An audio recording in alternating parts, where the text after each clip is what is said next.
Well, hello lovely humans, and welcome back to my channel. The last couple of months, I think it's been like a month and a half or 2 months, every single Monday on Instagram, I have been doing a Q&A Monday, which has been so utterly delightful. And if you guys are not following us over on Instagram, you are sorely missing out. It's such a joy for me to be able to do this each and every single week, and it's such an honor that you guys come to me and watch these videos and you want to ask these questions of me. I figured I would give you guys a taste of what that looks like here. It's basically where I post a question box on Instagram every single week, and I ask what do you guys have questions on? And it could be literally anything. We've done Q&As on this channel before. It's been a couple months since I've done one. So I figured, what the heck, why not? I'll scoop up some of the extra questions that I missed and put them into a video for you guys. And if you haven't done so already, go follow us on Instagram so you can ask questions every single week. And you can see other people's questions, because then it could answer things that you didn't even know that you had a question about until somebody else asked it. Honestly, it's super cool. We love doing this every single week. So without further ado, let's just jump right on into it.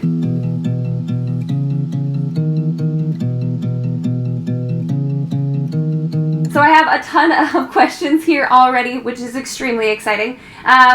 Let's see. Is a timeline necessary for backyard weddings? What is and isn't necessary? It depends on how formal you want it to feel. I personally think that some sort of timeline, some semblance of this happens here, this happens at this point, is necessary regardless of how relaxed it's going to feel. You do want to have some sort of game plan, unless it's just come, show up, eat, drink, be merry, and then we're not actually running a wedding day. If you want to kind of have the traditional layout of ceremony, then cocktail hour, then reception, you may not need a timeline necessarily, but your vendors most assuredly will. They want to know what time dinner will be served. They want to know what time you're putting your dress on or what time your ceremony's starting. That's going to be important information for your vendors. So if you were going to be very casual about it, that's fine. You don't have to have a very regimented or very organized event, but your vendors will need a couple of answers from you in order to do their job successfully and on time. Is there a perfect size for a guest list?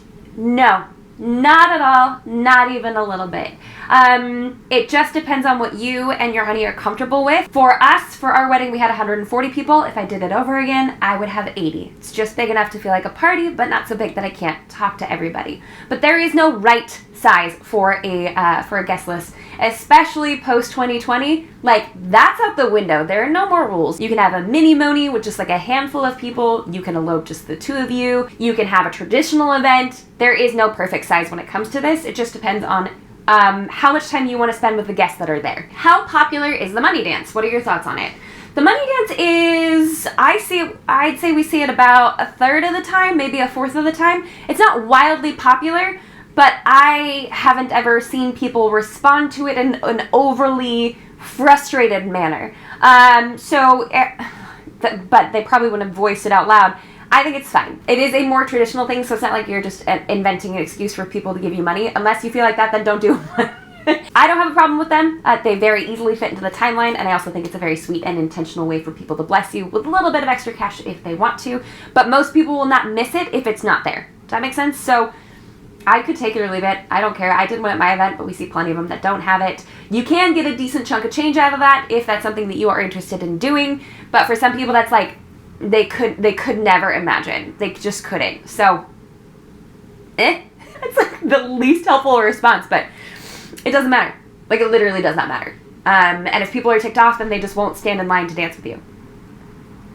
Booking a great photographer/videographer that is not experienced with weddings. Here's the deal of why wedding photography or videography and just wedding experience in general is going to be different than anybody who doesn't do weddings. It's the timing. It's the timeline. It's working together with other professionals to make things happen in a timely manner. So if they're a brand new photographer, it might take them 4 hours to do getting ready shots, or a lot longer to do family photos. Or there is the chance that they could miss key opportunities like your first kiss. They just don't know the nuances yet of what a successful wedding day looks like because they have little to no experience. If that's a risk that you're willing to take, you need to take everything with a grain of salt. You may not receive back all of the photos that you want, or it may take longer to get things accomplished simply because this photographer doesn't know how to move things in a timely manner because they've never been under these time constraints before. Same can be said with video. In fact, Dave with Amari Productions has this whole channel here on YouTube as well if you guys want to check that out. He puts it pretty perfectly. He's like, you can't mess up with video. Photo, you can keep clicking and ideally get a better photo within a rapid succession. But if you miss a shot with video, there's almost no coming back from it. Like, you can't redo something. I mean, you can, but it's not, it's more like a videographer has one opportunity. You only get one shot. Do not miss this chance to blow. This opportunity comes once in a lifetime. Can you do it? Yeah. Should you give them lots of grace? Absolutely. Should you have allowances in your timeline? Should they take longer than a normal wedding photographer would? Also, absolutely. Basically, I see it as photographers and videographers in and of themselves, they're artists. They completely are. Being a wedding photographer or wedding videographer is learning how to squeeze your art into time slots. And that can be a very difficult thing to do. Someone who could be an incredible photographer may have spent 3 hours scouting for the perfect spot and then an hour and a half taking photos in that area. They're still producing great art, but can they do that in a 20-minute portrait session? That's where having a professional wedding photographer or wedding videographer is very helpful, because they understand that the timeline of the day is still super important and they don't have all day to make their art. So how can they take like what would be ideal in a 3-hour situation and squish it into 30 minutes? Do you recommend plated or buffet style? It depends on what you want. I think buffet overall tends to be the less expensive than plated. A lot of places, because of the Rona, are requiring plated though instead of buffet. So it just depends on what your venue offers, what your catering team offers. I have a whole video on different catering styles. If you guys want to check that out, ideally, hopefully I'll remember to link it here. If not, then it'll be down in the bio, because I'm not great. Listen, I still do all my own editing, so sometimes I forget. I'm to blame. Groom's parents refuse to host/plan rehearsal dinner. How to handle it gracefully. You will be connected to these people for the rest of your life, so just start off with that. This one's hard. I'm like stuttering my way through the response to this, because it's like sometimes parents either don't know if they're still expected to help, because it is kind of an antiquated idea. It's a lot more traditional. It's not something that's like always common these days. Occasionally it'll happen, but it doesn't always happen. My guess is, based on your phrasing, you've already asked or it's already been brought up and they flat out said no. They could be saying no because they don't want to. They could be saying no because they don't afford it. They could be saying no because they don't buy into the tradition of the groom's parents paying for something like this. You just need to decide how you want to handle this moving forward. Again, you will be connected to them for the rest of your life. So you can either assume those finances, should you choose to still have one, and you make it a lot simpler, like, dude, Costco lasagna goes so far.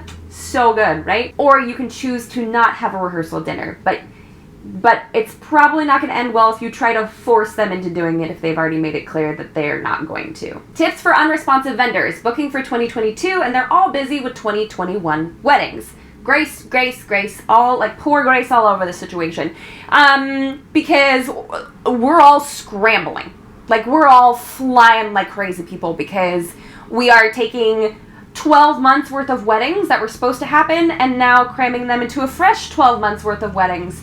So if you have a vendor that's not being responsive, but you really, really, really want to work with them, then don't give up on them just yet. It's a crazy season for all of us, so like, give them a little bit of grace. If response time is important to you, if you feel like your time is not being honored, though, with their lack of response, move on to someone else. Because yes, a lot of vendors are busy, but there are also vendors who aren't busy at all. You know, like vendors who just moved halfway across the country and haven't figured out clients in the new state that they live in. That could also be a thing, who are not busy at all. But I also don't think that this is like a completely rampant thing for unresponsive vendors for every single category, for everyone you could be contacting. So if you feel like, again, response time is important to you, then find different vendors. Find someone who's available. Or if you're really committed to hiring this person and or working with them, give them some grace. Because you're right, it is a crazy season for a lot of them, so if you are committed to working with that person, then ride it out. Wait a little bit. How long do I need to set aside picture taking if we do/don't do a first look? This is a great, if you are already subscribed to the master plan, there are 2 different timelines that you can look at that give you the perfect time frame for how much you need to be dedicating to first look, wedding party photos, family photos, and portrait session, sunset photos, etc. Real quick though, I would say you probably need at least 20 to 30 minutes for a first look, 20 to 30 for wedding party photos, and 20 to 30 for family photos. And if you're doing sunset photos, oftentimes I think they can be done in more like 10-15 minutes. Defer to your photographer though, because they may need more time, or they may want your sunset photos to happen off property somewhere else, so that may need to be a little bit longer. He or she will know way better than I do. But basically, traditionally speaking, most of the portrait session, which is you and your spouse, wedding party and family, is typically done in the cocktail hour. Anything on top of that is gravy. Sometimes that is super tight and very uncomfortable, but that is typically the traditional time slot for that. But again, defer to your photographer on this one. There are 2 questions from this person, so I'm going to kind of smush them together. Basically, they have a sound tech as a DJ because they're on their budget, and she's curious, will the music have an off vibe? And then who does the announcements if there is no DJ? Working with real professional DJs is one of my favorite things to do on a wedding day. So this is not a knock on them at all. If you have the money, I think it is worth investing in one. But if you're balling on a budget, I think a sound tech is fabulous for stuff like this. You're just not going to have the natural transitions between songs, and the whole song is going to play. Oftentimes a DJ is good at reading the room and like mixing things up, either literally or figuratively, to make sure that the crowd stays engaged. You're not going to get that experience with a sound tech. It's very much just going to be a playlist going from one song to the next. Just something to keep in mind. And then as far as who will make the announcements, pick someone who's comfortable on the microphone for starters. Like, we've seen people pick someone who is not comfortable on the microphone. Please don't do that.